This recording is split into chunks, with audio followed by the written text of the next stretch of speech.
माननीय अध्यक्ष जी, बहुत बहुत आभार। और आपने हमेशा बराबरी का व्यवहार किया है, तो हम भी ये अपेक्षा करते हैं कि जैसे 10 मिनट 11 मिनट आप लोग बोले तो आपसे किसकी बराबरी हो सकती है? आप बीच में टोक देते हैं तो अब लड़खड़ा जाएगा। आपसे किसकी बराबरी हो सकती है? किसी की नहीं हो सकती। माननीय नेता सदन ने विजन डॉक्यूमेंट पे ये 24 घंटे का ऐतिहासिक चर्चा करा करके ये पूछना चाहा है हम सभी लोगों से। माननीय प्रधानमंत्री मोदी जी का एक सपना है कि 2047 में जब हमारा देश अपनी आज़ादी के 100 वर्ष पूरे कर रहा हो तो हमारा देश कैसा दिखना चाहिए, हमारा देश कैसा होना चाहिए, इस विषय में उत्तर प्रदेश विधानसभा के माननीय सदस्यों की क्या राय है, क्या सलाह है, इस निमित्त ये विशेष आह्वान किया गया है। श्रीमान, कल से हम सभी लोग देख रहे हैं, बहुत से माननीय सदस्य तो इसमें ऐसे बोल रहे हैं जैसे ये बजट पे बोल रहे हों या धन्यवाद प्रस्ताव के विरोध में बोल रहे हों। हम लोगों को अपनी राय देनी है, अपने सुझाव देने हैं। वो सुझाव यदि मानने लायक हुआ तो मानेंगे, नहीं मानने लायक हुआ कोई बात नहीं। इस तेजी से बदलती हुई दुनिया में नई तकनीकें आ रही हैं, उसमें हम कैसे आज विश्व के साथ खड़े रहें। आज हमको अपने अंदर सुधार क्या करना है, व्यवस्था में क्या परिवर्तन लाना है, कैसे हम विश्व के अग्रणी देशों में अपनी गिनती कराएं, कैसे हम विश्व गुरु बने जो कि पहले भारत था। इस विषय में सुझाव देने के बजाय लोगों की आवाज़ आती है कि साहब 47 की बात छोड़ दीजिए, 2027 में हम आ रहे हैं। अरे कहीं मोदी जी ने कहा है क्या कि 2047 में हम ही प्रधानमंत्री रहेंगे, या नेता सदन ने कहा है क्या कि 2047 में हम मुख्यमंत्री रहेंगे? पार्टी और नेता आएगी जाएंगी, राष्ट्र का एक दृष्टिकोण होना चाहिए, एक लंबी लॉन्ग टर्म प्लानिंग होनी चाहिए ताकि हमारे देश की उन्नति हो सके और हमें विश्व के अग्रणी राष्ट्र में अपनी गिनती करा सके। इसलिए ये सदन है। श्रीमान, आज हमारे देश के सामने सबसे बड़ा खतरा जो बाहर से भी है और अंदर से भी है वो है आतंकवाद का। आतंकवाद इतना नित्य प्रयोग किया जाने वाला शब्द है कि हम इसको हल्के में लेने लगे। कल्पना करें, अमरनाथ जी दर्शन करने यदि कोई भक्त जाता है, बड़ी संख्या में लोग जाते हैं, 80,000 सैन्य बल लगते हैं सुरक्षा देने के लिए। क्या हम कल्पना कर सकते हैं अगर वहां सेना और अर्धसैनिक बल न हो तो जो श्रद्धालु हैं, जो दर्शनार्थी हैं, क्या वो दर्शन कर सकते हैं? उनके साथ आतंकवादी क्या व्यवहार करेंगे, और जो व्यवहार करेंगे क्या जाति पूछकर करेंगे? अभी हाल में पुलवामा हुआ है, आप सभी लोगों ने देखा है, हम सभी लोग इसके गवाह हैं। कलमा जानते हो, कलमा पढ़ो। कलमा नहीं पढ़ पाए, वस्त्र उतार करके, लिंग देख करके ये निर्धारित किया गया कि ये हिंदू है, और हिंदू देख करके मारा गया। वहां किसी ने जाति नहीं पूछी। किसी भी चीज का बंटवारा हो, चाहे वो घर का हो, संपत्ति का हो, व्यापार का हो, अगर आप बांटेंगे तो उसको कमजोर करेंगे।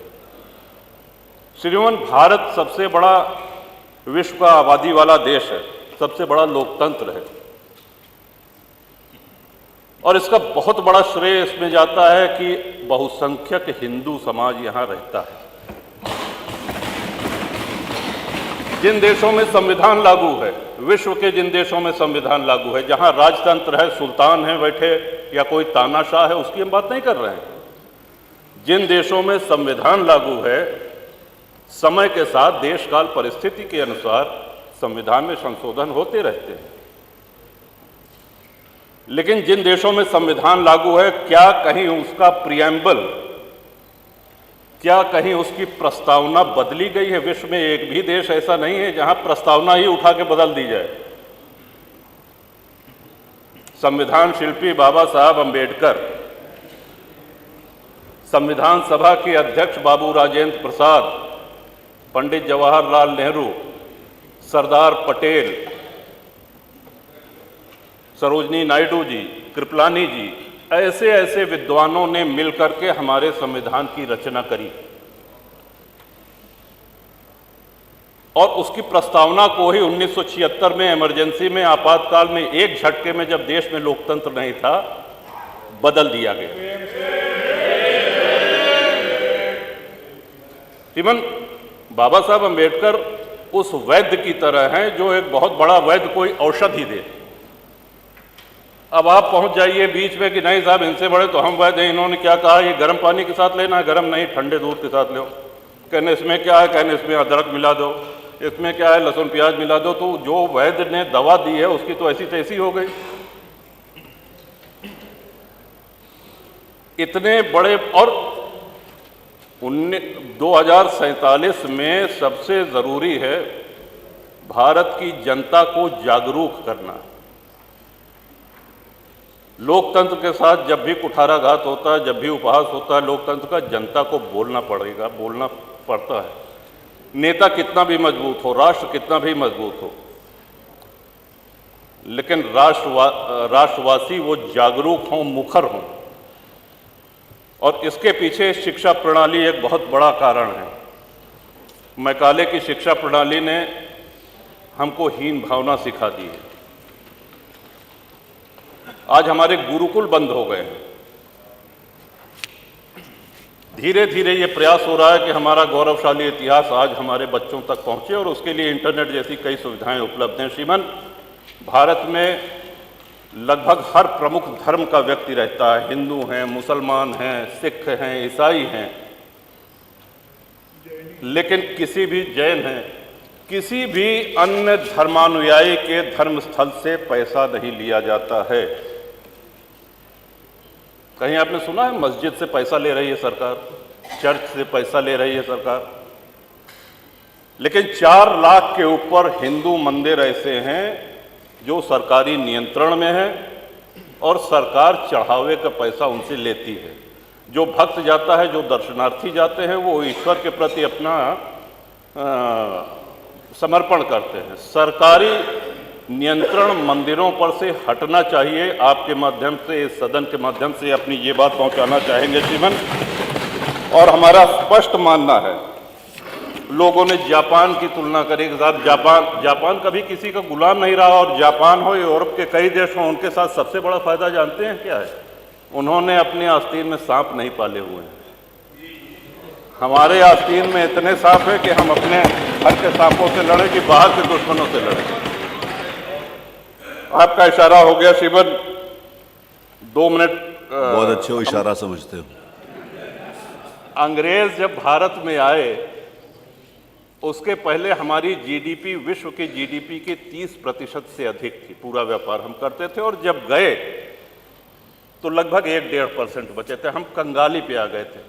अंग्रेज जब आए तो 60 से 70 हजार अंग्रेज सैनिक थे कुल, और उस समय अविभाजित भारत की आबादी 60 करोड़ थी। 1857 की गदर के बाद, स्वतंत्रता संग्राम के बाद, वो संख्या अंग्रेज सिपाहियों की 80,000 से 1 लाख हो गई। आप कल्पना करें,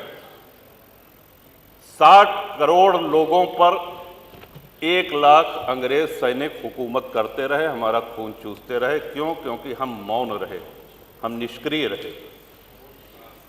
और आज़ादी के बाद भी हमको अहिंसा का एक ऐसा पुट पढ़ा दिया गया कि अहिंसा परमो धर्मा। हाँ ठीक है, अहिंसा परमो धर्मा है, लेकिन इसकी दूसरी पंक्ति है अहिंसा परमो धर्मा धर्म हिंसा तथैव च।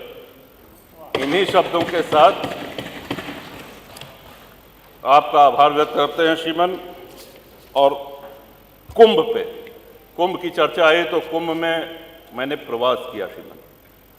देश विदेश में कुंभ की चर्चा हुई, प्रशंसा हुई, और एक छोटे से छोटे सफाई कर्मी से लेकर के बड़े से बड़े अधिकारी ने अपनी पूरी ऊर्जा लगा दी।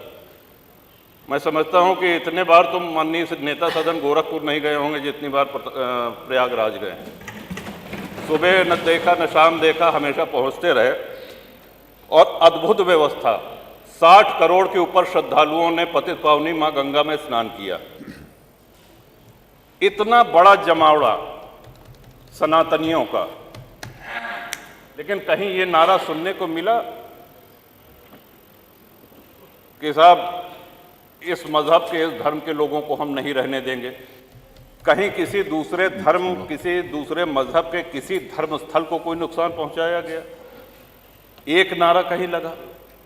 यही सनातन की, यही हिंदू धर्म की महानता है। और श्रीमन, भारत इसीलिए धर्मनिरपेक्ष राष्ट्र है क्योंकि हिंदू बाहुल्य है, सनातन बाहुल्य है।